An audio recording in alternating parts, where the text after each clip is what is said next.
Okay, so a lot of y'all have been wanting to know my thoughts about the Jake Paul and Mike Tyson fight that took place last night. Where do I even really begin with it? But I'm gonna just start off and say, yo, the Jake Paul Mike Tyson fight was probably one of the most boring fights I think I've ever seen, and one of the most underwhelming fights I think I've seen. It was underwhelming for a few reasons, and I think a lot of people are conceding to the idea that, Mike Tyson is just so old that, that's why he looked so pathetic in the ring. And I'm gonna tell you that that's just simply, yeah, I get it, like he is older, right? He's what, 58 years old, almost 60 years old. So any 60-year-old, I don't care how great of a fighter you were, is going to look 60 years old in the boxing ring. It's just how it works, okay? However, I have seen Mike Tyson's his training videos and his sparring videos and things like that. And there's no way on God's green earth that the Mike Tyson I saw last night is the same Mike Tyson from those videos. There's just absolutely no way. Especially to somebody like Jake Paul. Let's be real. But really the fight that I saw that I really want to talk about, well, there was actually two, but there was one fight in particular that overshadowed Jake Paul and Mike Tyson. And that was Katie Taylor versus Amanda Serrano. Okay. And this is the second time they fought for the undisputed super lightweight championship. And that fight was crazy. That fight was ridiculous. All right, Katie Taylor, she was actually the underdog coming into the fight. However, she's got all these accolades. She's won titles at lightweight and junior welterweight. She's a current lightweight undisputed champion, obviously, and a lightweight Olympic gold medalist. So she is pound for pound one of the best female boxers, right? But Amanda Serrano is too. Puerto Rican professional boxer and mixed martial artist. As a boxer, she is the unified featherweight world champion. She's held the title since 2019, IBO title since 2021, and the WBA title since 2023. So at the end of the day, both of these women were going crazy in the ring. All right. I mean, Amanda Serrano, they was hitting so hard that it made Jake Paul and Mike Tyson's fight look like two kids in kindergarten that was fighting over lunch money, right? Or fighting over candy. All right. It was really, really good stuff to see. And I'm so happy that I got to witness that because I didn't see the first fight. I thought that Amanda Serrano won that fight. All right. Now, if you were watching, which I'm assuming that you were, okay, since you clicked on the damn video, I'm assuming that you watched it, just like most of the world did. Then you saw that Amanda Serrano lost to Katie Taylor. Now, I'm going to be honest.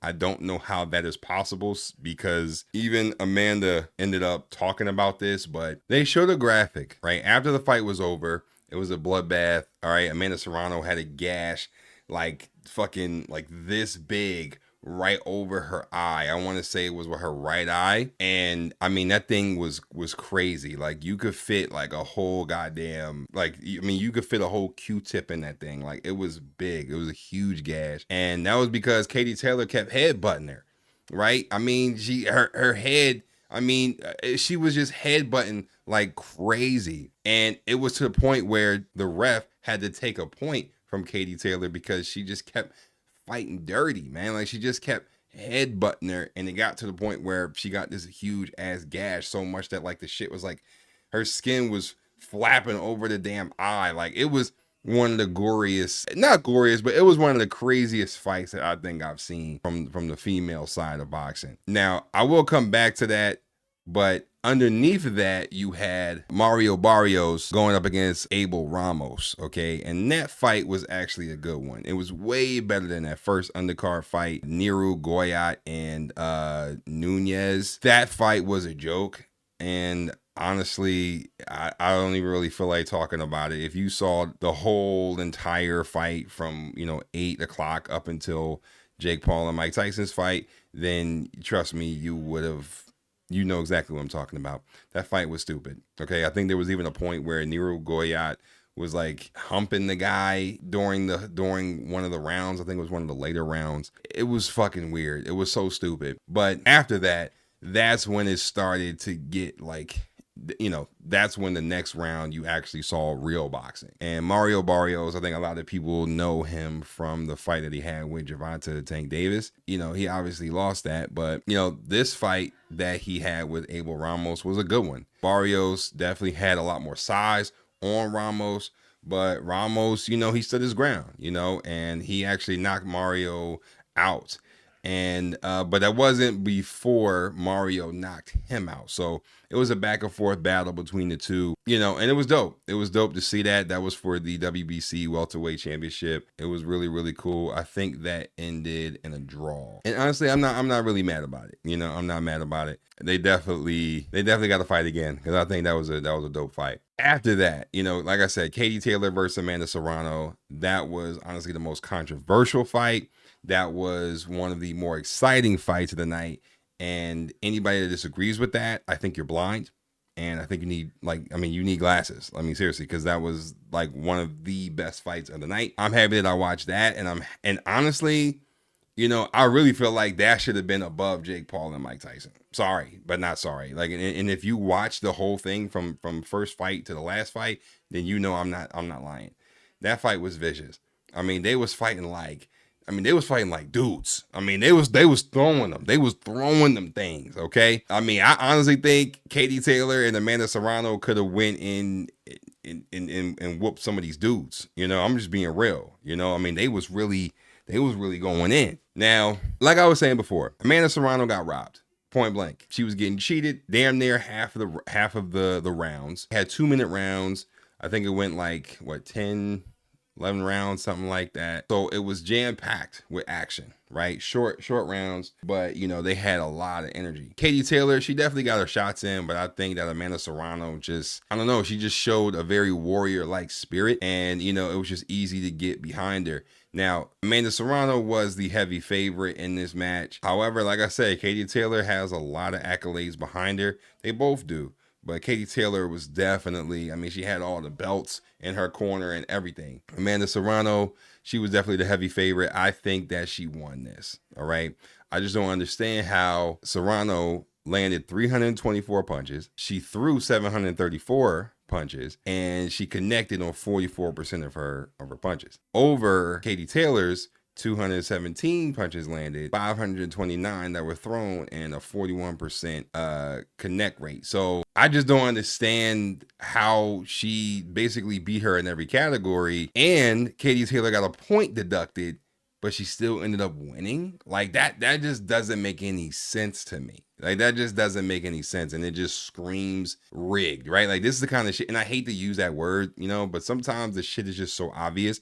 Like, it's just so obvious. It just doesn't make sense. And even Amanda came out and said, you know, I landed 107 more punches. She got a point deducted, and I lost 95-94. Right? Laughing my ass off. Now, Amanda and her team, you know, they did basically say, you know, they kept saying, listen, you know, Katie's a nice woman. You know, she's cool. She's a dope person outside the ring, but in the ring, she's a dirty ass fighter. Look at some of her past fights they brought up. You know, Amanda's coach, she basically like took the mic from the guy and was like, yo, this shit is ridiculous. Like the next fight, we need a ref that knows what the fuck he's doing. It just didn't make any sense. The fight was just, and I agree with him. The fight was all over the place. I thought that the action in the fight was really, really cool, but it just, something smelled really fishy about it. And this kind of shit that makes people say that boxing is rigged. That's really my thoughts. Okay, I thought overall that the Taylor Serrano fight was the best one.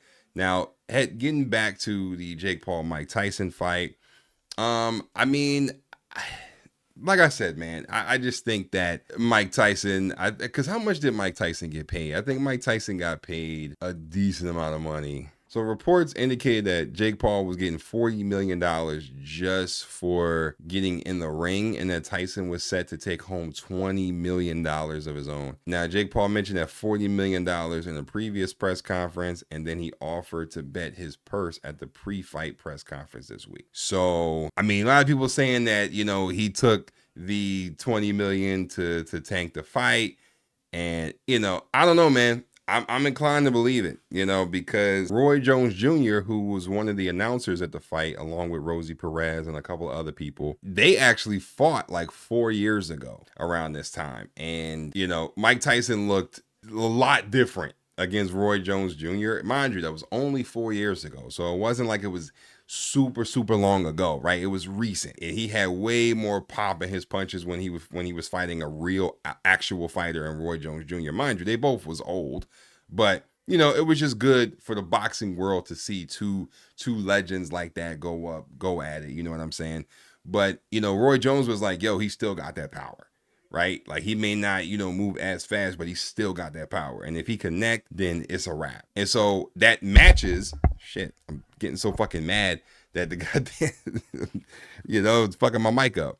But that matches the video that, you know, all of us saw of Mike Tyson training. It matches, right? This dude was basically whooping his trainer's ass with how powerful his punches were. So we all thought that at least that if Mike connected on Jake Paul, that it was a wrap. But he literally just got in the ring and just started biting his fucking gloves like they were cotton candy.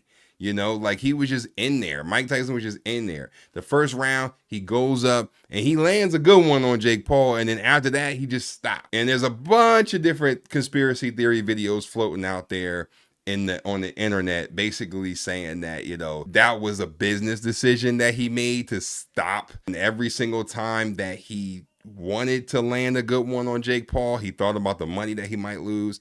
And so he just kind of was like, I'm not gonna throw no punches, because there was plenty of times where Tyson could have let his hands go and he just didn't. It was very disappointing. So obviously Jake Paul won. And honestly, I could have predicted it, right? Like obviously he was gonna win, right? But it was a good spectacle to watch, you know, because a lot of people more so wanted to see Mike Tyson in the ring more than they wanted to see Jake Paul in the ring. And granted, Jake Paul's 27 years old. Mike Tyson is, you know, damn near 60 years old. You know what I'm saying? So at the end of the day, they really could have put any 20-something-year-old fighter in the ring against Mike Tyson. And, you know, I guarantee you that whoever that 20-something-year-old fighter would have been a lot quicker, at least, you know, than Mike Tyson. May not be as powerful, but definitely a lot quicker. It was a money grab, you know. And listen, they got it. They were successful. They both made their bread. They both did their thing, and, you know, salute to them. But I can still say that it was probably one of the more boring and underwhelming fights. And I'm glad that it was on Netflix, because at least I didn't have to pay just for that fight. You know what I'm saying? Because if I had paid for that fight, I definitely would have been a lot more pissed off with that being the main fight, you know, because it's like, yo, if the fight underneath of you is way more exciting than your fight, that's a problem. You know what I'm saying? And I don't want to hear, you know, about, oh, you know, you got to pay attention to the sweet science, Listen, man, fuck that. All right. It's about asses in seats and being entertaining. And that shit wasn't entertaining to anybody. All right. I'm not the only one saying that, but it was a waste of time as far as the Mike Tyson and Jake Paul fight went. The two fights underneath of that, they were good. I definitely want to see them fight again. But you know, for this being the fight of the year, I guess, pretty underwhelming. That's really all I gotta say on it. I thought that there was some good fights, but there was also some really shitty ones. And so it was kind of 50-50 for me. Anyway, I just wanted to kind of give my thoughts on that. Obviously, I watched it just like everybody else did. I posted about it on IG, you know, shameless plug. Follow me on Instagram. All right, everything will be in the description. Yeah, that's pretty much all I got to say. If you made it this far in the video, don't forget to smack a like on it. All right, really appreciate it. And don't forget to subscribe for the one time. Peace.